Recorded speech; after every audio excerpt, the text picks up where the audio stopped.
شفاعة وهذا مطلبي يا نبي يا رسول الله يا نبي يا نبي.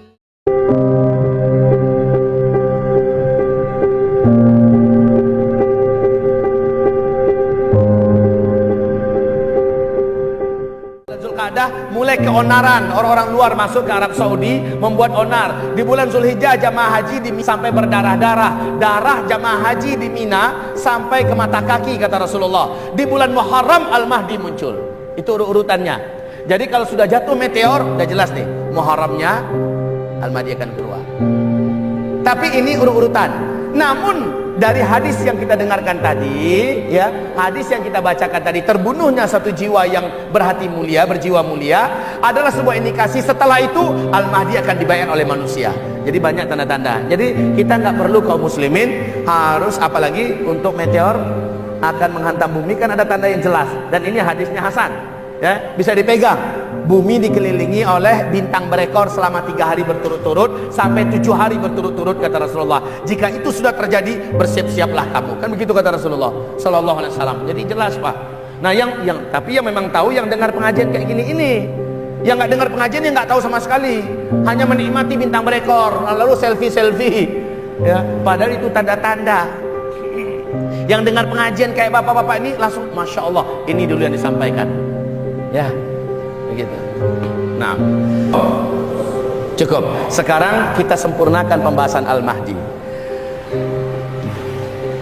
Berapa lamakah Al-Mahdi sejak kemunculannya hidup di muka bumi? Lihat. Lihat kaum muslimin, Al-Mahdi muncul di sini sejak beliau hadir. Seluruh jazirah Arab ditaklukkan, Syam bergabung, dan dunia Islam menyatu di bawah kepemimpinannya. Sepertiga total dari umat Nabi Muhammad nanti, sepertiganya, dan ternyata itulah orang-orang munafikin, menolak kemunculan Al-Mahdi dan tidak mengakuinya. Kata Rasulullah, mereka adalah orang-orang murtad. Ya, nah kaum muslimin, lalu Al-Mahdi mengalahkan Timur dalam hal ini seperti Iran, Rusia, Cina dan segala macamnya akan dikalahkan. Setelah itu terus Dajjal keluar. Dajjal keluar setelah penaklukan Konstantinopel, Turki. Ya, setelah Turki ditaklukkan, Dajjal pun lepas. Al-Mahdi tidak mampu melawan Dajjal. Kalau bela tentara Dajjal nggak ada masalah. Karena pasukan-pasukan Al-Mahdi adalah manusia-manusia terhebat, mujahid-mujahid yang luar biasa di akhir zaman. Tetapi ketika Dajjal keluar dengan kemampuan Dajjal yang luar biasa, Al-Mahdi tidak mampu berhadapan langsung, perang langsung melawan Dajjal. Al-Mahdi terkepung. Al-Mahdi terkepung. Ini nanti saya akan sampaikan ketika bab pengajian kita berkaitan dengan keturunannya Nabi Isa. Ya, tapi setelah itu pokoknya Nabi Isa turun membantu Al-Mahdi, Dajjal dibunuh oleh Nabi Isa, kemudian orang-orang Yahudi dihabisi semua, dan seluruh salib di muka bumi dihancurkan oleh Isa dan orang-orang Nasrani yang sudah masuk Islam. Ya, kemudian Ya'juj Ma'juj pun Allah izinkan lepas. Kaum muslimin, jadi Al-Mahdi melewati masa-masa berat ini bersama umat Islam, Pas masuk dan Ya'juj Ma'juj Allah habis Ya'juj Ma'juj, umat Islam masuk pada fase kelima. Ya, beliau memimpin. Kata Rasulullah, sejak beliau menjadi khalifah di fase kelima, hanya 7 tahun saja umurnya diizinkan Allah untuk hidup memimpin. Dan beliau meninggal di tahun ke-7 setelah khilafah Islamiyah. Di sini udah tegak khilafah belum? Khilafah di masa-masa kekacauan sudah ada di tangan beliau. Memang sudah di tangan beliau, Pak. Tetapi beliau memimpin di masa-masa aman, ditandai dengan habisnya Ya'juj dan Ma'juj. Setelah itu di masa-masa aman, hanya 7 tahun dan beliau meninggal dunia di tahun ke-7 di masa-masa aman. Ya, di tahun ini pula Nabi Isa AS meninggal dunia. Jadi berapa umurnya meninggal dunia? Entahlah. Yang jelas ketika dia dibaiat di usia 40 tahun. Di usia 40 tahun. Dan terus. Hanya saja kalau Bapak melihat dan membaca ini, ternyata tanda-tanda beliau akan muncul, eksis, sudah sangat dekat. Ya, sudah sangat dekat. Kapannya serahkan pada Allah ilmunya. Allahu a'lam. Hadza khata fadih. Hadza khata fadih. Ini adalah kesalahan yang sangat besar. Kita nggak peduli. Kita tidak peduli dengan saudara kita yang ditindas, dizalimi seperti di Palestina, seperti di Syria dengan alasan menghindari fitnah. Maka wallahi yang mengatakan itu dialah sumber dan biang fitnah. Seharusnya kita menunjukkan dan menampakkan. Ingat di dalam hadis Imam Ahmad, hadis qudsi, Allah nanti di hari kiamat menuntut hamba-hambanya. Wahai hambaku, ya ibadi, hai hambaku, kenapa kamu duduk di dunia tidak menjengukku ketika aku sakit? Si hamba menjawab, ya Rabb, bagaimana kami akan menjengukmu? Engkau Rabbul Alamin. Bagaimana mungkin engkau akan sakit sehingga kami perlu menjengukmu? Allah bertanya, hai hambaku, kenapa kamu tidak memberi aku makan ketika aku lapar?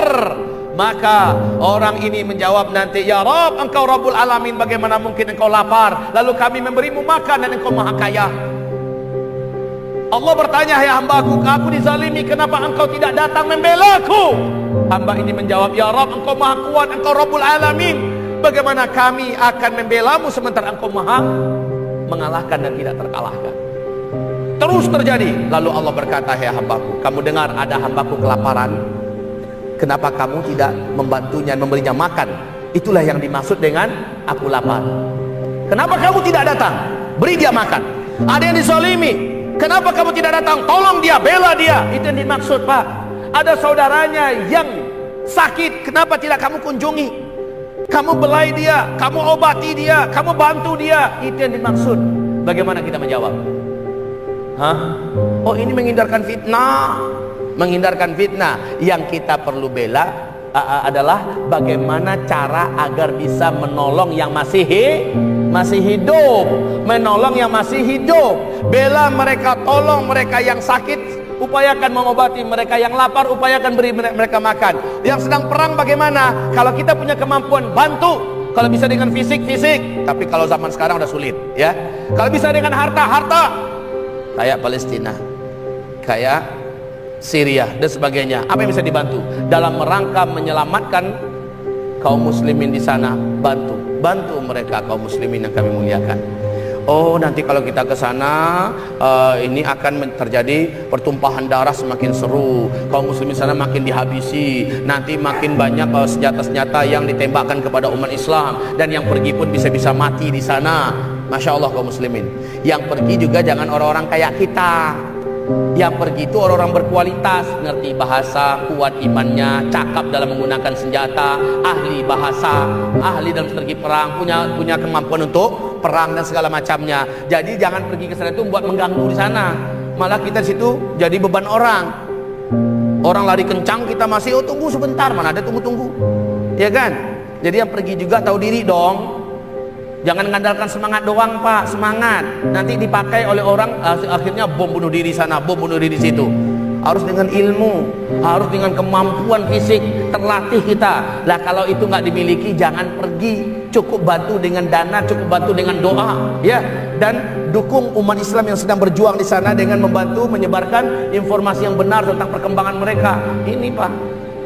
Jangan diam aja. Yang diam aja itu ketika kemungkaran dilihat di depan matanya, syaitonun ahras, setan bisu. La haula wala quwata illa billah.